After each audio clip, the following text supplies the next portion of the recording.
আসসালামু আলাইকুম ওয়া রাহমাতুল্লাহি ওয়া বারাকাতুহু। কিছুক্ষণের মধ্যেই হযরত মাওলানা মামুনুল হক দামাত বারাকাতুহুম তিনি একজন আহত ভাই যার নাম আরিফুল ইসলাম। তিনি গত 5ই আগস্ট যেদিন স্বৈরাচারী শেখ হাসিনার কবল থেকে দেশ মুক্ত হয়েছিল, সেই দিন আফতাবনগরে পুলিশের গুলিতে আহত হন। 171টা রাবার বুলেট তার শরীরে এখনো আছে। সেই মানুষটাকে চিকিৎসার জন্য, সহায়তার জন্য শেখুল হাদিস ইবনে শেখুল হাদিস হযরত মাওলানা মামুনুল হক দামাত বারাকাতুহুম তিনি তাকে সহযোগিতা করবেন।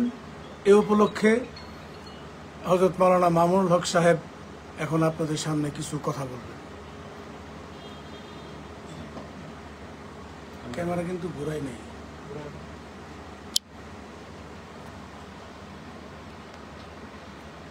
আলহামদুলিল্লাহ রাব্বিল আলামিন ওয়াসসালাতু ওয়াসসালামু আলা সাইয়্যিদিল মুরসালিন।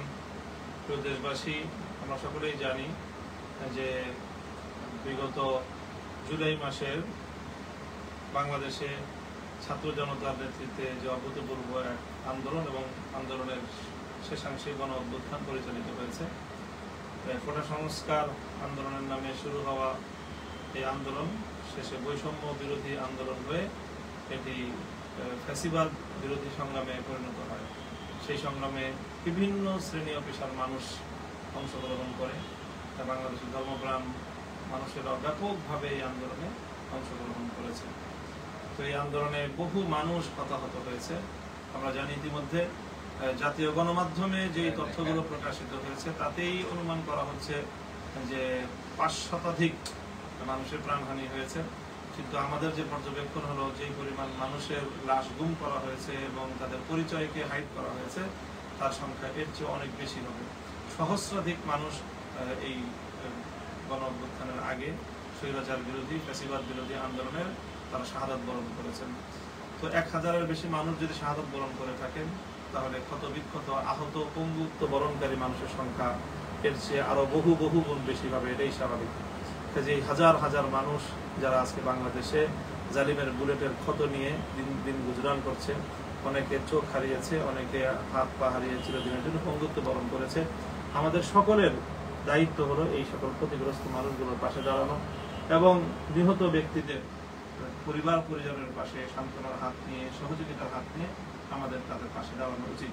ইতিমধ্যে আমরা আমাদের পক্ষ থেকে, হেফাজতে ইসলামের পক্ষ থেকে ঘোষণা দেওয়া হয়েছে, আমাদের বাংলাদেশ খেলাফত মজলিস, বাংলাদেশ খেলাফত যুব মজলিসের পক্ষ থেকেও আমরা এই ক্ষতিগ্রস্তদের পাশে দাঁড়াবার জন্য আমরা ঘোষণা দিয়েছি। সহযোগিতা আমরা বিভিন্ন জায়গায় করছি। আলহামদুলিল্লাহ, আমরা দেশবাসীর প্রতি আহ্বান জানাবো যে আমাদের এই কার্যক্রমে আপনারা আমাদের পাশে দাঁড়াবেন, সহযোগিতার হাত প্রসারিত করবেন। আমরা পরবর্তীতে আমাদের সাথে যোগাযোগ করে আপনাদের সাহায্যের অংশ বা অর্থ আমাদের কাছে কিভাবে পৌঁছাবেন সেটা আমরা পরবর্তীতে আপনাদেরকে জানিয়ে দিব। আমরা এইভাবে আমাদের যে আরিফুল ইসলাম ভাই, তিনি 171টি ছড়া গুলির যে ক্ষত বহন করে চলছেন, তার এই গুলিগুলো শরীর থেকে অপসারণ করতে বড় ধরনের একটি ট্রিটমেন্টের প্রয়োজন হবে।